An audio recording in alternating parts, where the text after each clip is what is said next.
All right. Sanbonani Maswatlamahle. Sanbonani to everybody who's joined us this evening, and we want to thank you so much for taking the time and being part of this conversation today.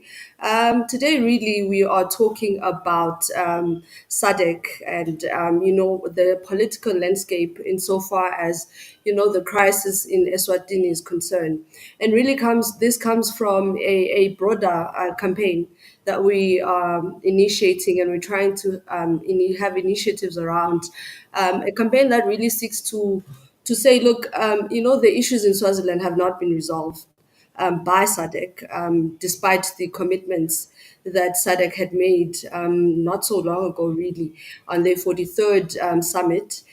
We go into the 44th summit, and the situation in Swaziland has actually deteriorated, and the agenda on Swaziland itself seems to have disappeared insofar as SADC is concerned, and we're really seeking to try and hold SADC accountable, not from anything else, but from its own mandate, from its own charters, and to see how does SADC ensure that Swaziland is an integrated part of its values. As things stand in Swaziland, the situation is really dire. I mean, on the ground, we still have the same issues.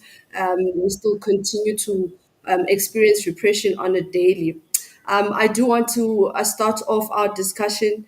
I do have Masilo Lipuru with me, a researcher who has been in solidarity with the people of Swaziland. We've had him before, also discussing different issues insofar as Swaziland is concerned. He's based in South Africa. He's done quite a bit of work. He's a Pan-Africanist, which is also very exciting. I think that the time for the visibility of Pan Africanism is also quite critical as we look at, what is happening in the world and globally. There is a kind of shift. And I think then the Pan African conversation is one that must always be integrated. So thank you so much, Marcelo, for joining. We are expecting Comrade Gabi to join us. We also want to apologize for Comrade Bandu, who is not feeling well. So he will not be joining us as planned. We do apologize for that. Comrade Marcelo, how are you? I'm good and you, comrade. Um, I, Thank you for inviting me. I will assume you're a comrade because you're a Pan Africanist. Definitely, we are comrades. We're Pan-Africanists. We're involved in the same struggle for the liberation of, the African people globally. So yes, we are comrades in that sense. All right. Thank you for joining us once again. And I really want you to just talk to us a little bit about, the context, the mandate, the historic background on SADC. I know that you have done research quite recently. It's not out yet, but it will be coming out soon on SADC.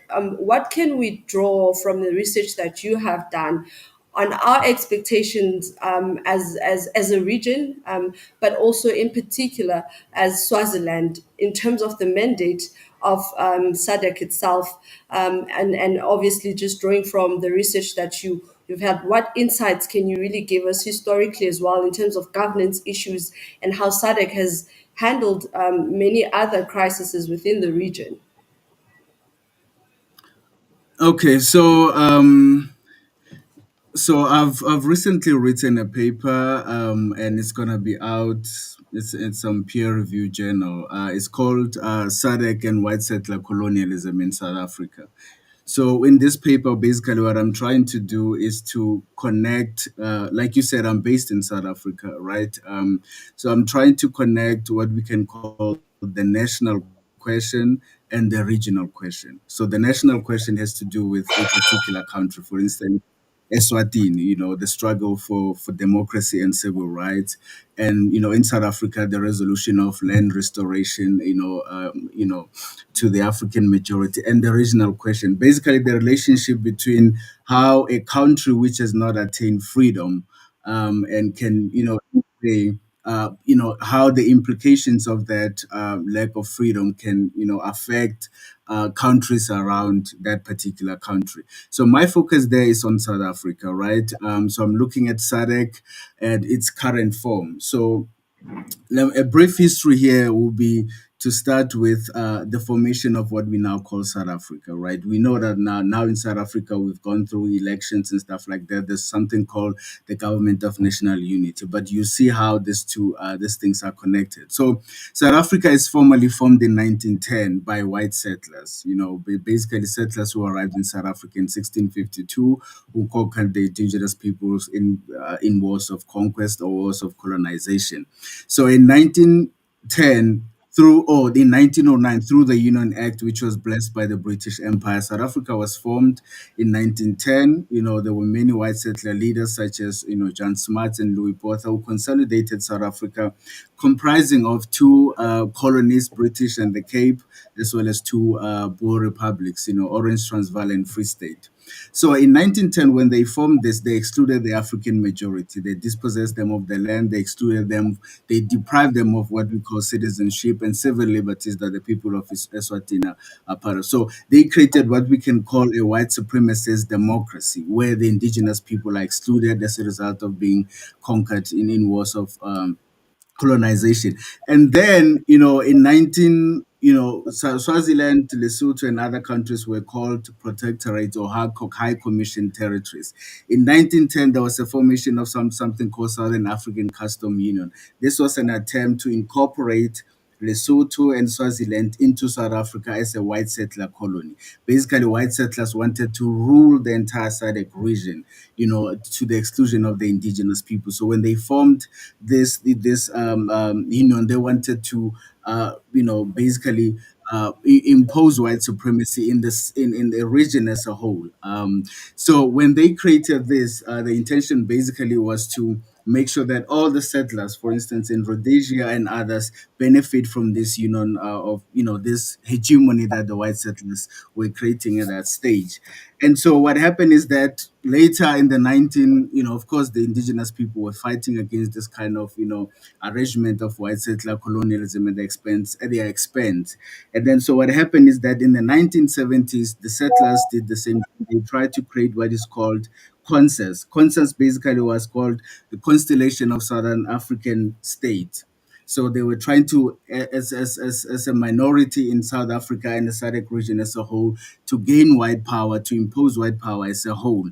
And then the indigenous people who were fighting for their liberation in 1980. So this concept was an attempt by white settlers in 1979 to rule, to create white settler hegemony. So in 1980, the indigenous people, under the banner of the frontline state, they created what we call SADC. At the time, it was had a double C. So they were basically trying to basically suppress the apartheid regime, which was destabilizing the SADC region as a whole in the interest of white settlers. So, for instance, because South Africa at the stage was a highly industrialized state, to this day, the other countries around, like Botswana, Lesotho, Zimbabwe, were dependent on its economy because they had like an industrialized economy beginning with the so-called mining revolution in the 1800s. So it was a capitalist formation based on the contribution of the white settlers in South Africa in terms of their companies, your Cecil Rhodes and others, as well as multinationals from Britain. So as a result of white settler capital and British capital at the time, the white settlers were cooperating with the British Empire because they were basically an extension of the British Empire globally as a Western power at that point. So the frontline states consisting of Zimbabwe, Mozambique, and others, they were trying to negate the hegemony and the destabilization power of the apartheid regime in Southern Africa as a whole. So they created this frontline state under the banner of what we can call liberation politics. At the time,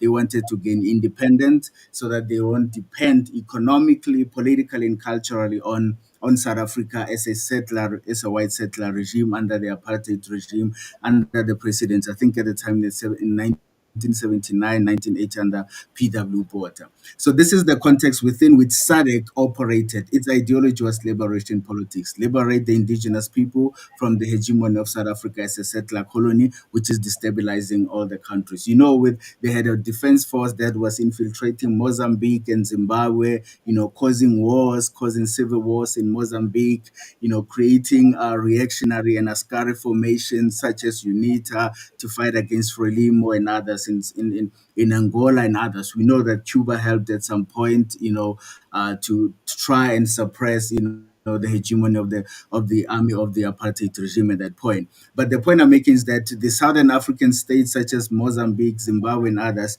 united under the banner of Pan-Africanism and the frontline states to liberate, the indigenous people from the hegemony of white settler colonialism and the liberation politics. But you see, what happened is that after the formation in 1980, later on in I think it was around 1992, SADC shifted from SADC with a double T, double C to SADC with just one C. Now there was a shift because the assumption was that the indigenous people in South Africa have gained freedom with the whole mythology that in 1994, black people in South Africa or African people have gained freedom, which is not true because, what happened was that there was a negotiation between the ANC and the white settlers to basically make concessions to retain white power. We'll unpack that later. But here, what happened, SADC now shifted from liberation politics, meaning the pursuit of independence and true freedom and liberation, to one of development, of security and things like that. So the assumption was that South Africa is no longer the fundamental problem in the SADC region, but that's a misguided view because South Africa to this day is still a white settler colony ruled by white settlers. The African majority did get some bit of freedom there and there, but did not get liberation from settler colonialism and imperialism. So the apartheid, the ANC that inherited the white settler structure consisted continue to create or to work as a hegemon. A hegemon is basically a powerful state. If you talk about a hegemon is a powerful state, it can either be negative or positive. Negative is in a sense that it destabilizes other countries around it. If it's positive, it means it contributes to the development, it cooperates with with other states around it. So the black government of the ANC inherited the hegemony of white settler colonialism in South Africa, but they did not change.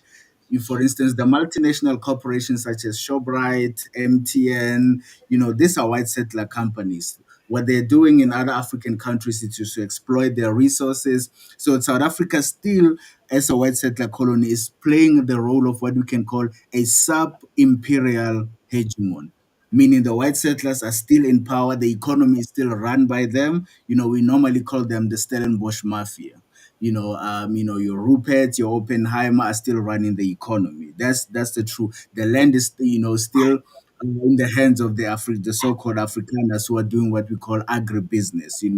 A few families of Afrikaners own 80% of the land of South Africa. The indigenous people like steal from that. So farming is done by them, mining is also done by them. So many of these companies, when people talk about South African companies, they are not the companies of the African people. They are actually companies, many of them, the powerful ones, for historical reasons, they are the companies of the white settlers. So if you see what they're doing in Nigeria, MTN and other companies, they're basically trying to create monopolies there and to suppress the powers of other companies, local or domestic, companies in African countries outside South Africa. So in other words, South Africa, we still have the question of settler colonialism. And until the African, so in that paper, I'm trying to argue that until we dismantle settler colonialism, we destroy the power of the white settlers in South Africa, it will be difficult for us to actually recreate or restructure, the SADC region in the interest of the African majority as a whole. So the ANC is in line with white settlers. This is why when people of Eswatini are complaining about, the power of the monarchy in South Africa, the ANC is not really listening to them, because of its compromises that it made with the white settlers to not destabilize or restructure South Africa so that it can restructure the entire region in the interest of the African majority as a whole in the SADC region. So that's briefly what I'm trying to make, the argument I'm trying to make, to center or foreground white settler colonialism and the role of the SADC region as a whole. To say if we still have the outstanding issue of settler colonialism in South Africa, the regional question is still unresolved because South Africa is a powerful state. I know I'm not trying to foreground South African exceptionalism, but I'm trying to show that given its powerful economy, we know that even now in terms of the economy is now the leading economy on the continent. I think recently there's replaced Nigeria. I think the third one is Egypt. So given that power, that economic power that it has, we know that if we resolve the dominance of settler colonialism and the African majority are really in power, then they will be able to take care of other African countries such as Lesotho and Swaziland to advance their Pan-African agenda of African sovereignty and liberation as a whole. White settlers don't really care about African life as long as they benefit. So a true liberation movement that can take over South Africa, the economy itself, can restructure the economy to the benefit of all African people in the SADC region and the continent as a whole. Thank you. All right, sure. Yeah, no, thank you so much for that. I think that there's a few key things that one takes really from your presentation of the paper that you said that you were working on. And one of the things is that, I mean, if I listen to what you just said also, is that there's a lot of history obviously between Yeah. the SADC countries, and one of the center of that history is really the governance issue. And really, my Right. question is, as things stand right now, and I think I said this in my introduction to say, look, there has been commitments made by SADC, and Mm, insofar as as Swaziland is concerned, my question really right now as it arises is that, are we then at this point experiencing a SADC that really is made up of the history that you've given us, in terms of it shifting from, the liberation in the region, in particular South Africa, into a more mm, developmental. Are we still really experiencing a SADC that, just on paper, perhaps it's a SADC that looks at developmental security issues? Peace is one of them, progress is one of them, for the citizens of the region in each and different countries. But in terms of practically, and this is why we are also finding it difficult, for SADC to actually act on its own commitments, but also act on its own charters, mm, because Swaziland has, the Swaziland government in particular, has really, gone against many of these charters of SADC. Insofar as governance issues are concerned, they have really gone against some of the civil rights, and this is in broad daylight. It's not hidden anywhere. There's evidence of it. SADC is aware of the evidence, and yet there's lack of action from the part of SADC. So I'm just trying to link, perhaps, that the historic background that you've given to us, and how the integration of the different countries into what we now know today as SADC continues to be how SADC is actually run, and we will not see a change or shift insofar as the governance issues are concerned, and how SADC should actually be more active in how its regions and its member states mm, act towards its own citizens as part of their own values. And we're not seeing that in Swaziland. We're not seeing that at all. In fact, it seems as if there is a particular agenda to ensure that the issue of Swaziland disappears. Now, there has been, corruption leaks that have come out, and those corruption leaks do point out to certain countries within the region that are actually facilitating as well, some of the issues that we're facing in Swaziland, and therefore some of those countries, including South Africa, by the way, where a lot of business is done with South African state entities by the royal family, despite what is currently happening there. So there is those dynamics, and I think perhaps, as activists, as ordinary citizens, we are not fully aware of those dynamics. It's not things that are talked about. And I'm just trying to practically understand that historically, maybe that's where the other problem is, insofar as, SADC acting against what it should naturally, as part of its mandate, act against. Yeah, I mean that's an interesting comment, but you need to understand the ideological shift that I was telling you about, like from liberation politics, which centers independence and self determination. That's the essence of liberation. So, if, for instance, SADC shifts from that ideology to one of development and security, maybe the fundamental assumption is that a lot of people in these African countries are actually free. But with the case of Eswatini, that's not the case. Also, with the case of South Africa, that's not the case. That's the first part, the ideological problem. The second one is also the fact that SADC is made up by head of states, you see, and we need to understand that what is written on paper might be formal, it might be impressive. For instance, if you talk about the constitution of South Africa, it's nice socio-economic rights. Formally, people say it's one of the best in the world. But you see, if the structure of domination and racial capitalism has not changed, those words that are written on paper, they're just words, they're just there on paper.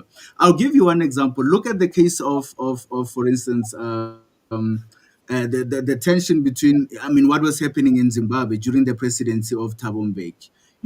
People talked about quiet diplomacy. What does quiet diplomacy mean? Thabo Mbeki, of course, we have to look at personalities. This is why when we talk about heads of states forming the core of the SADC region, we have to look at the ideological side or dynamic, as well as the personalities involved, really, to say, if we have if, for instance, with the example of Thabo Mbeki, we know that Thabo Mbeki, this problem in Zimbabwe, he wasn't really hostile or harsh towards Mugabe. This is why a lot of analysts talked about, quiet diplomacy. A lot of people were complaining that with this, framework of NEPAD and other things, he didn't seem to really, critically engage with Mugabe. He seems to have been, quite lenient. It's a question of personalities. But if you look at what he was talking about, Thabo Mbeki, he was talking about African Renaissance, good governance, and stuff like that. But when he had to practically implement those ideas that he was, proclaiming, practically with the case of Zimbabwe, he failed. But on paper, when we read what he was talking about, it's brilliant, right? If you really read the chart, if you read what the SADC region currently is saying, it's brilliant. Good governance and stuff like that. But if you don't look at these personalities, that are involved, you miss the point that what is on paper is not powerful. It is powerful to an extent that the personalities involved are willing to implement those formal things that you see on paper. So if you talk about, for instance, look at South Africa and the relationship South Africa has with the Eswatini. So if the personalities, involved, for instance, Ramaphosa and King Muswati are close friends, they are able to maneuver and to manipulate the SADC, arrangement to the advancement of their friends, to the advancement. They keep quiet when it comes to certain heads of state because they have their own agreements, despite this brilliant, formal structure that you see in place. The point I'm making is that we need to look at the leaders that are involved, and we should not be naive that simply because we have this charter that is beautiful and then it means everything else should be just be done practically. There are other forces and dynamics that are beyond our comprehension. So if we understand that as activists on the ground, then we know what kind of personalities we're dealing with, what kind of constraints we are facing, right? We shouldn't be naive and just look at the paper that this is beautiful. Look at the AU, all of these things. They're talking about nice things, but when they have to deal with African leaders who are practicing dictatorship, they just keep quiet. They remain silent as if nothing is happening. So you need to Yeah. understand this dynamic of personalities and ideologies that inform this kind of regional, arrangements, be it the AU or SADC region. So don't just look at the paper, look at the ideology and the personalities involved. All right. Yeah. No. It's such a hard pill to swallow. I think. Look, I think that, without being naive, but at some points there's a sense where you think that our leaders would actually do the right thing at some points. We do understand the dynamics, but I think there's basic and standard things that everybody should enjoy. And that is one of the things that Swazis are not enjoying at this particular point. And at no point does one really align, I guess, into not really understanding the issues around the personalities. My next comment or question or conversation that I really want to bring about is, Marcelo, we are, as Swaziland, at crossroads at this point. We are at crossroads because I don't know if you are quite aware, like I said, that the situation hasn't changed. In fact, it's actually gotten worse. Political prisoners are still languishing in jail. We've just had our former MPs, two of them, sentenced to 68 years in prison. And this is merely because they have supported the call for democratic reforms in Swaziland.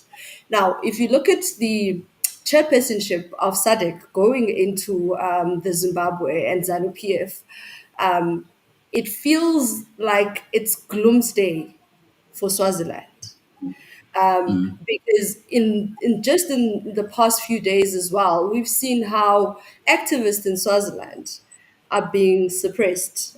Some of them were jailed. So there's a lot of issues that align between the current Zimbabwe as we see it, and it's taking over the chairpersonship of SADC. We are at the crossroads, and I want your insight on how would we go about, having given the background also on the personalities around the leaders of SADC. How do we go about trying to resolve the issues of Swaziland and really holding SADC accountable? Because ultimately, I do think that the role of SADC in the crisis of Eswatini needs to be visible. Yeah, yeah. I mean, I think we need to also focus on what we can call, civil societies, basically the focus on ordinary people, the power of ordinary people to organize. We shouldn't glorify the elite leaders. I'm not saying that we should ignore them, like with the current situation with Zimbabwe taking over, but we need to understand that the power lies with us, the masses on the ground. That leaders up there, some of them, of course, not all of them are sellouts or something like that, but there are certain discussions that they have, there are certain agreements behind closed doors that they have, and then when they are represented as the leaders, we don't understand what they agreed to before they are, presented publicly as people who are advancing our interest. So, with the case of Zimbabwe, for instance, I think that, on the ground, we need to, as activists, we need to create networks with brothers and sisters in Zimbabwe, to sort of to organize with them so that, in a way they can try and put the issue of, Eswatini in the forefront of the struggle. We know that they've been doing well, very well in terms of the sanctions that are imposed, on Zimbabwe. They've been active. Some of them were even, working in South Africa to try and get the support of, brothers and sisters in South Africa to actually promote this anti-sanction campaign. And I think that in a way, these organizations that you guys are creating, we need to raise more awareness in terms of what is happening to brothers and sisters in South Africa, for instance, because a lot of what is happening in South Africa, to be honest, I didn't know that much about what is happening in Swaziland because I'm in South Africa. And if you look at the media in South Africa is already problematic. A lot of it is a basically white run media. So in terms of the politics, it's even deceiving, the so-called black South Africans. So you can understand if the media is run by whites and is deceiving, it's negating or is hostile to any African agenda that is promoted by African people. So you can understand what is that the effect or that it has in terms of suppressing the news of what is happening in Eswatini. A lot of us in South Africa don't know much about what is happening in Eswatini. Like independent online, also it and all of them don't really say much about Eswatini. For you to understand this, I had to link up with, some of the people, some of the brothers and sisters who are in exile in South Africa, who gave me the information about what is happening. So the point I'm making is that, I understand that, we can be optimistic about the fact that Zimbabwe will be taken over and stuff like that, but we need to emphasize the role and the agency of us as activists on the ground to actually raise awareness and actually actively rebel against against this kind of silence imposed on the issues in Eswatini. And I think so far you guys are doing very well. This is why some of us are willing to join. But there's also the issue of price to pay, like the viciousness of the regime of Eswatini, the assassination and stuff like that. We need to also think about the risk that some of our people, brothers and sisters in different countries are scared of. But of course, I'm saying it's not an either or situation. While we focus on SADC, we should not relax as activists on the ground and simply think that the SADC itself will do something for us. We need to put pressure on the ground, organize as ordinary people, as civil societies, and then also hopefully collaborate with SADC where we think that it can help us. Yeah, no. Thank you for that, Marcela. And I think you also raise a very interesting point. I didn't think that this would form part of this particular discussion, but I feel like it's something that maybe we should touch on. Look, I think the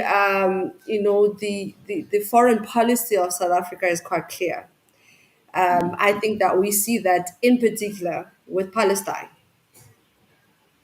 I think that South Africa has provided Palestine immeasurable support, one way or the other, because of obviously, the injustice that is happening to the Palestinians. And we support that. As Swazis, I think that the struggle in Palestine aligns with our own struggle, obviously with, different dynamics, but we do support the people of Palestine wholeheartedly. But my thinking right now is, having seen South Africa play such a huge role in also providing support, but also bringing the issue of Palestine at the fore, in particular in South Africa and its own citizens, because there's no way you will go in South Africa, as has been my experience, and you speak of Palestine and nobody knows what's going on. Nobody has an idea of what's going on. Everybody in South Africa is quite, to a certain level, aware of what's happening in Palestine and aware of what the South African government has, how it has supported Palestine because of, I think, prehistoric, solidarity there. I want to ask you a question, and this question really is: what's so different about Swaziland that the foreign policy just seems to not apply at all to Swaziland? Because I hear and understand what you're saying, that look, a lot of South Africans might not know about what has happened in Swaziland and what continues to happen in Swaziland. But I also think that the support, and this support I'm talking about is the same support that South Africa will probably have asked for and did receive from different countries on the basic human rights, for instance. Let's just make it that simple, in terms of calling out and really ensuring that it brings awareness of the human rights situation that's happening and civil liberties that's happening in Swaziland. Something so basic and very standard in terms of just solidarity support, if you'd like. What's so different in your view about why South Africa has acted quite differently? And I do take what we've spoken about earlier about, the personalities and, the business interests that are there, which is something that I think we don't talk enough about, and why suddenly perhaps South Africa is not as strong-headed insofar as, Swaziland is concerned and the king and the regime is concerned. Yeah.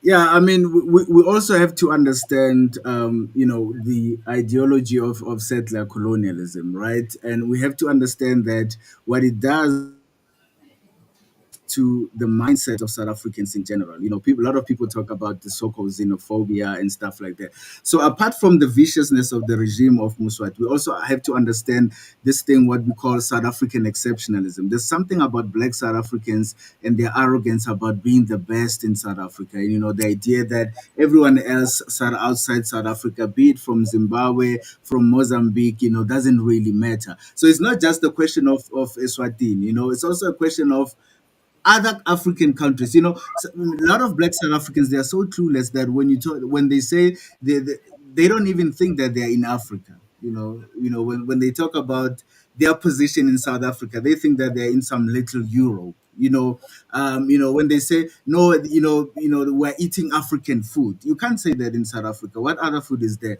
We are wearing African attire. There's something that settler colonialism did to the mindset, and this is why people like Steve Biko, Black consciousness, Pan Africanism, they're trying to effect some kind of psychological liberation, precisely because they have not preempted. They had they anticipated this kind of thing they called Afrophobia or xenophobia. This is something that, with Gayton McKenzie and others, this thing of Operation Dudula, this this obsession with being exceptional as Black South Africans is also part of this neglect and lack of care about other African countries, what other Africans are going through as a whole. I mentioned the issues of personalities, that these heads of states are in conversation, so somehow they can manipulate the system to their advantage. Like the example of Mbeki and Mugabe, so that Mugabe can remain in power. That's another dynamic. But there's also something about South Africans. They care about everyone else except African people. They are clueless. If you ask them what is happening in Mozambique, they don't care. It's just Amakwarekwere. What's happening in Zimbabwe? No, they don't care. Zimbabweans must go home. They don't even know what is happening. So, but they are more interested in issues of other people. If we talk about Palestine, they are pro-Palestine. They wear the scarves and stuff like that. But if you say what is happening in Zimbabwe, no, we don't want Zimbabweans here in South Africa. Can they say the same thing about Palestinians in South Africa? No, they won't. Why? It's because of self-hatred. The self-hatred that is imposed by settler colonialism, that African people in general don't really matter in the world. And therefore, Africans in South Africa, when they accept the identity of being Black South Africans, they actually divorce themselves from the identity of being African, first and foremost, and South African and other things, as a secondary identity. So I'm saying we need to also to deal with the issue of the colonization of the mindset of the African people to a point where they don't care about what Africans are going through, but they are willing to actually support the struggles of other people who do not look like them.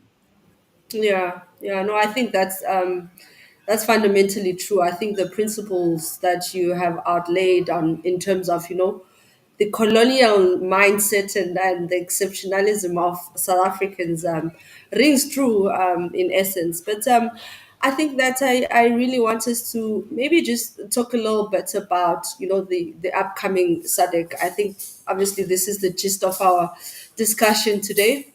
The upcoming 44th SADC summit. What do you think the current, looking just at the current politics and our conversation that we've just had, the history, the political dynamics and the personalities and, Zimbabwe in itself, and its harshness towards activism right now.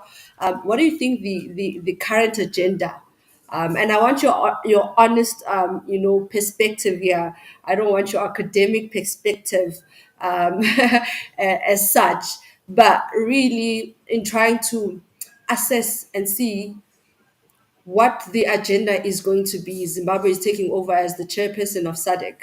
What can we, from the current reflections and historic reflections, what can we gather as an agenda that is going to be both on paper, as we've spoken about how nice it is for many of these institutions, SADC, to have on paper, good governance and civil rights and health and for regional citizens, but also just the politics behind the politics. I want you to give me that perspective, the politics behind the politics. What should we expect the agenda to be for the 44th, chairpersonship, and also, just going forward into this in this summit? Leto. Yeah, I don't want to indulge in some kind of, Afro pessimism, the idea that, the continent is cursed and Africans cannot do anything, to resolve their problems and to actually, to be on a path of development, to be on a path of advancement and stuff like that. But we need to also understand. We need to be realistic about some of the leaders that we elect, some of the leaders that we think represent our interests. So, if for instance Zimbabwe is going to take over, we need to understand the history of Zimbabwe, right? We need to understand because we also need to. I'm a student of international politics, international relations. So we also study personalities that are involved. Of course, there are ideas, there are institutions, but we need to also study, the figures that are behind these ideas that are sort of running these institutions, right? You can have a beautiful institutional framework, but certain political figures can come and manipulate the framework to advance certain interests that are contrary to the wording of the actual institutional framework. So if we look at the history of Zimbabwe, we need to understand. We need to look at it within the context of you know elite politics. You're talking about politics behind politics, right? You have the politics of the masses, politics of ordinary people on the ground who are fighting for material advancement, socio-economic rights. Then you have the politics of the elite, who are obsessed with power, who are obsessed with retaining hegemony, and then of course exploiting the masses who have their own politics of liberation. So the point I'm making is that what is the recent historical context of Zimbabwe? We know the relationship between the ruling governance of Zimbabwe and the civil society. We know, especially when it comes to elections, we know with the reign of Mugabe, we know now with the reign of Mnangagwa. It seems to me that this elitist politics, this African political obsession with power, with the leaders, we need to understand if these kinds of figures who are informed by this kind of politics, where civil societies, where ordinary people should be suppressed rather than listened to, if we're dealing with leaders who do not have a democratic ethos, who are interested in elitism, we also have to understand how that kind of mindset can be taken to an institution such as SADC and actually reproduced. I'm not sure if you understand what I'm saying. So, in other words, you must link the connection between, what the institution of SADC and the history of Zimbabwe is happening. So, if you are, for instance, dealing with a country that has an excellent record in dealing with democracy, then you are likely to get a change in terms of SADC, right? You're likely to say, okay, this figure or this country has an excellent history of dealing with civil liberties, civil discontent through dialogues, through collaboration, through communication. But then if you have a regime that has a recent, not long ago, a recent history of suppressing civil societies, ordinary activists, then you should understand that we run a risk of the same leaders going to SADC with the same mentality and then working together with leaders or heads of states of certain countries to retain the status quo that benefits their interest. Yeah. So while we understand that the shift might lead to something new, but we shouldn't be over optimistic given the history of Mnangagwa and Zimbabwe and the suppression of civil societies and ordinary activists. So we need to guard against that mentality being reproduced in SADC in the context of what is happening in Eswatini. So we might have some kind of quiet diplomacy again that Mbeki did in Zimbabwe, then Nagwangwa doing with what? With King Muswati. So we shouldn't be that naive. Yes. Yeah, no, no. Thank you so much. I think we are about to close off.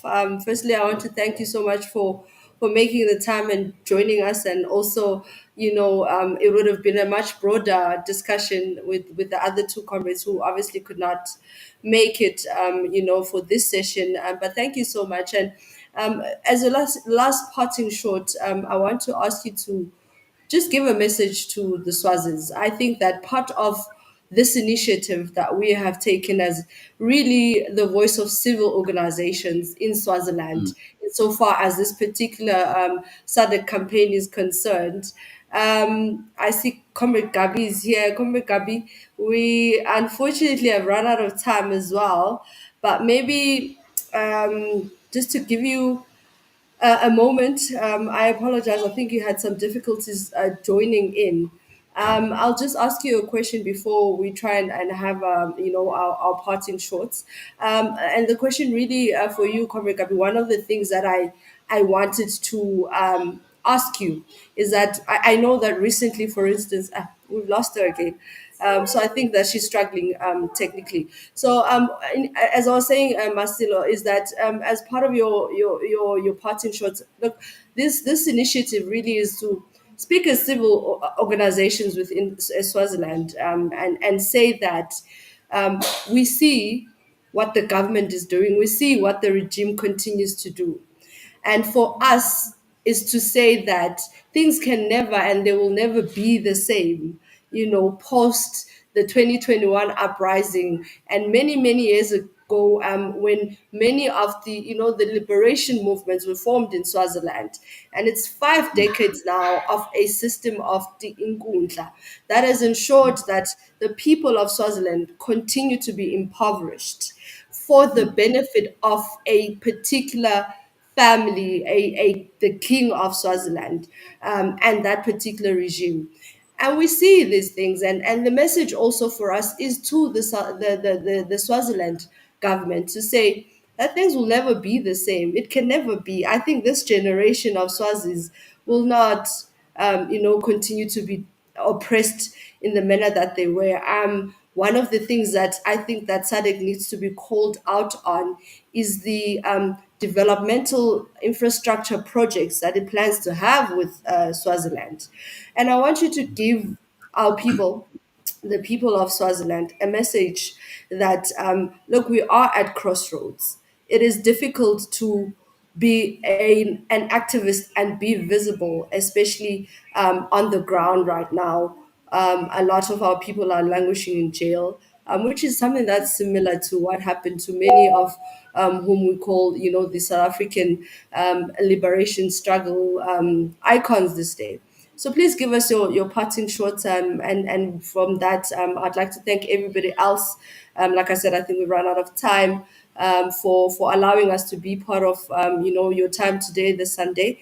As I allow Masiko, to Marcelo to just give us his parting shots. Yeah, I mean, my this is an ongoing discussion. I think we should have had more time to discuss it. Unfortunately, we didn't have other panelists just to get different perspectives. But I think that the people of Eswatini need to continue to struggle by any means necessary. To try and attain what we can call popular sovereignty, meaning the power of ordinary people to actually have civil rights and to actually have the power that they have as the citizens of the country. So what I'm saying is that despite the harsh treatment that you're getting from the regime itself, you are the only people, together with other comrades, who can liberate Swaziland itself from this kind of monarchic dictatorship.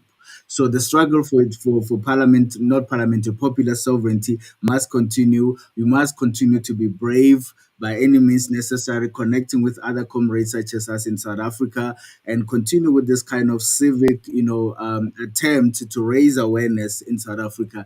Then you need to also to be patient with other, Black South Africans or Africans in other African countries because of, the colonial mindset that they have. So by any means necessary also means you need to involve organizations, of course, such as SADC. You need to push, you need to put pressure there. but as a whole, you need to be patient and you need to continue to struggle. And that some of us brothers and sisters who are Pan-Africanists in terms of orientation, who care about the liberation and the sovereignty of African people anywhere in the world, will continue to support, will continue to raise awareness, and therefore do not tire in your efforts to actually fight for civil liberties and democratic rights that you rightfully deserve as African people. Thank you. Mandla. Away to. Thank you so much, comrades. Ladies and gentlemen, thank you for your time. We continue next week. We've got some other, discussions planned as part of this campaign. But thank you so much, and thank you, Marcelo, once again. It's really been very informative, very eye-opening, and hopefully we are able to heed to your call to continue the struggle. Mandla. Continue the struggle. Amanda, thank you. I was honored and I thank you very much for inviting me. Aluta continue. Until victory.